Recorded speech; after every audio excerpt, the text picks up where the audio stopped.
मैं एक बात बोलूं, बड़ी कड़वी बात बोलूंगा। तो आप लोग फिर बोलोगे ये क्या बात कर दी है ये।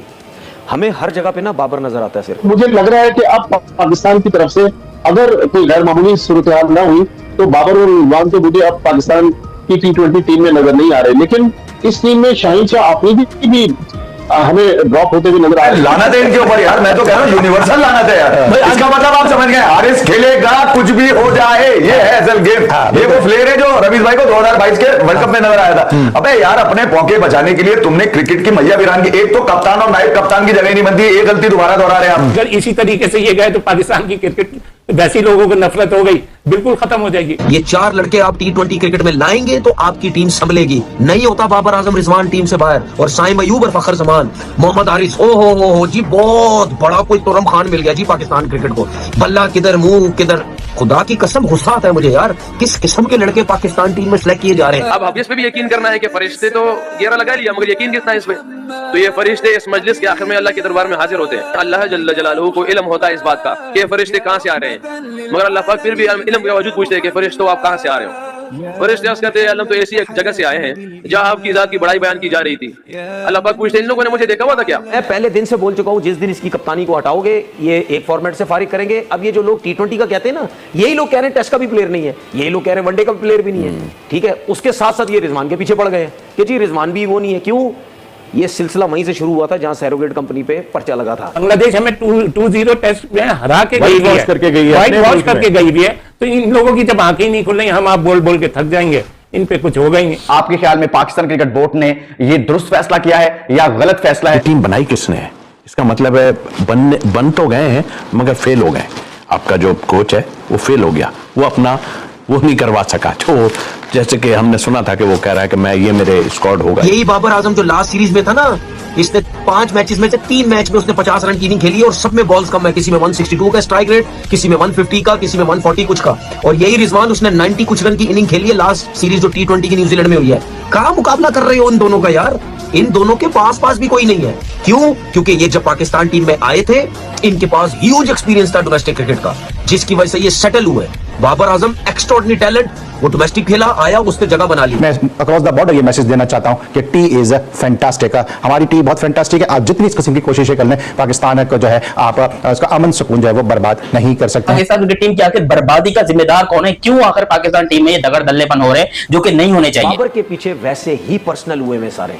ठीक है, उसकी वो अच्छा भी करे तो पर्सनल हो जाते हैं, नहीं करते हो तो वैसे ही पीछे हैं। उसके लिए तो वैसे ही एक प्लान किया हुआ इन्होंने, सब जगहों पे, सब चैनल्स पे बैठ के उसकी अगेंस्ट पर्सनल होते हैं, लोग बिठाए हुए हैं। मुझे शर्म आ रही है, यही बांग्लादेश की टीम पाकिस्तान के टूर पे आ रही है, जिसको यूएई ने पहल दिया, और वही बांग्लादेश की टीम 4 महीने पहले पाकिस्तान को T20 सीरीज में हरा के जाती है। मेरी ख्वाहिश है कि बांग्लादेश के अगेंस्ट जितने भी लड़के खेलेंगे वो कोई ना कोई ऐसी परफॉर्मेंसेस दे कि जिसके बाद सिलेक्टर्स ये सोचें कि नहीं यार, बाबर आजम की जगह T20 में नहीं बनती। प्लेयर्स पाकिस्तान के पास होते हैं, लेकिन ये जब सिफारिशी ऊपर से आकर हमारे सरों के ऊपर नाजिल हो जाते हैं और जब ये लोग नहीं करते परफॉर्मेंस, तो लिटरली दिल को दुख भी होता है और गालियां देने का भी दिल करता है। बड़े अफसोस के साथ कहते हैं, क्या इन लड़कों का हक नहीं है? बिल्कुल। क्या यही लोग बांग्लादेश के अगेंस्ट नहीं खेल सकते? क्या ये खेलेंगे सारे? ये नसीम शाह हो गए तो शादाब हो गए, शादाब को वाइस कप्तान बना दिया।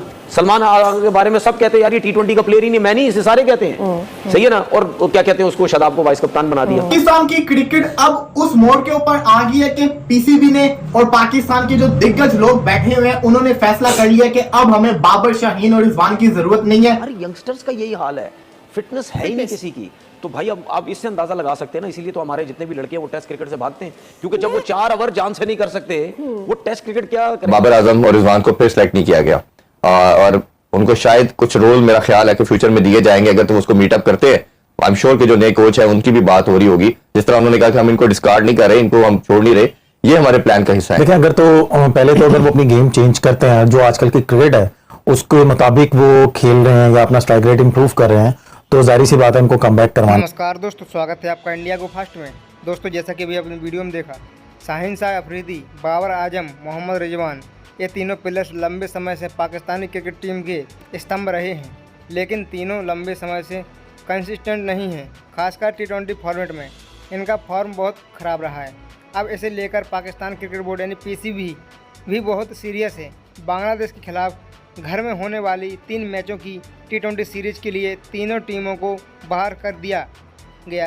न्यूजीलैंड के पूर्व कोच माइक हैसन इस सीरीज के साथ ही बतौर कोच टीम का कार्यभार संभालेंगे, वे आकिब जावेद की जगह लेंगे। क्या बाबर का T20 करियर अब खत्म हो चुका हुआ है? साथ ही साथ शाहीन और रिजवान का भी खत्म हो गया। बाबर के पीछे वैसे ही पर्सनल हुए में सारे, ठीक है, उसकी वो अच्छा भी करे तो पर्सनल हो जाते हैं, नहीं करते हो तो वैसे ही पीछे हैं। उसके लिए तो वैसे ही एक प्लान किया हुआ इन्होंने, सब जगहों पे सब चैनल्स पे बैठ के उसके अगेंस्ट पर्सनल होते हैं, लोग बिठाए हुए हैं, ठीक है, ऐसे लोग ला के बिठा देते हैं कि भाई इसके अगेंस्ट जो बात करने वाला आओ बैठो, हम तुम्हें बिठाएंगे यहाँ पे। तो सब चीज़ें वही लोग टीवी पे बैठे हैं, वही लोग सोशल मीडिया में यूट्यूब चला रहे हैं, चारों तरफ से उसके अगेंस्ट लगे हुए हैं। आम बंदा पता क्या समझता है, यार लगता है शायद बाबर आजम गलत ही है, बाबर आजम का मसला ही है, और पर्सनल उसकी जिंदगी के बारे में भी बोलते रहते हैं, वो बंदा ठीक नहीं है, वो ये नहीं है, वो ये वो नहीं है, ठीक है। मैं पहले दिन से बोल चुका हूं, जिस दिन इसकी कप्तानी को हटाओगे ये एक फॉर्मेट से फारिग करेंगे। अब ये जो लोग T20 का कहते हैं ना, यही लोग कह रहे हैं टेस्ट का भी प्लेयर नहीं है, यही लोग कह रहे हैं वनडे का भी प्लेयर भी नहीं है, ठीक है। उसके साथ साथ ये रिजवान के पीछे पड़ गए कि जी रिजवान भी वो नहीं है। क्यों? ये सिलसिला वहीं से शुरू हुआ था जहां सैरोगेट कंपनी पे पर्चा लगा था। इन्होंने ये जो हुआ ना, उनको कंपनी वालों को पसंद नहीं आया कि यार हमारी कंपनीज को इन्होंने पर्चा लगा दिया, ठीक है। वो प्रेशर आया होगा सबों के ऊपर कि यार ये क्या सब कुछ हो रहा है, ठीक है, जिसकी वजह से उसके बाद ये सब कुछ हुआ है कि इनको टीम से फारिग करो, दोस्तियां। मुझे एक बात बताएं, शादाब आज वाइस कप्तान बन गया है जब बाबर आजम की कप्तानी में, तो यही जितने भी टीवी पे बैठे हुए क्रिकेटर, नॉन क्रिकेटर जो चैनल्स पे काम करते हैं, सब कुछ यही कहते थे ना, शादाब दोस्त है बाबर का। आज बोलो, हसन अली भी आ गए टीम। मैं वही तो कह रहा हूँ, आज बोलो ना शादाब के बारे में, ये कैसे आ गए टीम के अंदर। पाकिस्तान की क्रिकेट अब उस मोड़ के ऊपर आ गई है कि पीसीबी ने और पाकिस्तान के जो दिग्गज लोग बैठे हुए हैं उन्होंने फैसला कर लिया कि अब हमें बाबर, शाहीन और रिजवान की जरूरत नहीं है। क्या पाकिस्तान की जो पूरी की पूरी मैनेजमेंट ने भी फैसला कर चुकी हुई है कि चाहे जो भी हो जाए हमने इनको दोबारा T20 सर्कल के अंदर नहीं लेकर आना, क्योंकि पाकिस्तान का जो स्क्वाड है अगेंस्ट बांग्लादेश वो अनाउंस हो चुका हुआ है। 3 मैचेस की सीरीज है, 28 को पहला मैच है, 30 को दूसरा और 1 को तीसरा मैच जो कि लाहौर के अंदर ही होगा।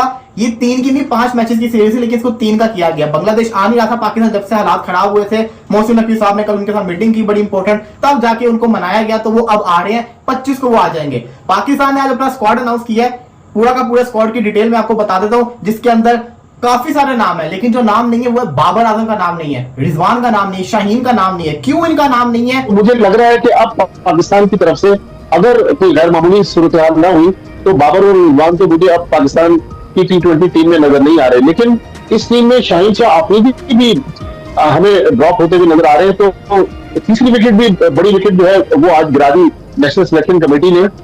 मेरी जाती राय में शाहीन से भी ज्यादा जिस शख्स को ड्रॉप होना चाहिए था वो हारिस रऊफ थे। उनकी अगर आप PSL की भी परफॉर्मेंस देख लें तो हारिस रऊफ के मुकाबले में हमारे 2-3 यंगस्टर्स थे, जिस तरह एक नौजवान फास्ट बॉलर पेशावर जल्दी से खेल रहा था अली रजा, उसके बारे में बहुत सारे एक्सपर्ट्स कह रहे थे कि ये बड़ा इसका ब्राइट फ्यूचर है।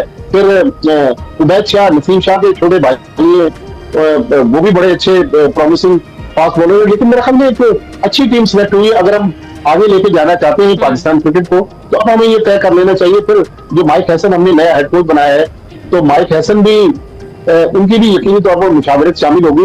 हालांकि मेरी जो इत्तलात थी कि माइक हैसन चाहते थे कि इन दोनों को, बाबर और रिजवान को, इस टीम में शामिल कर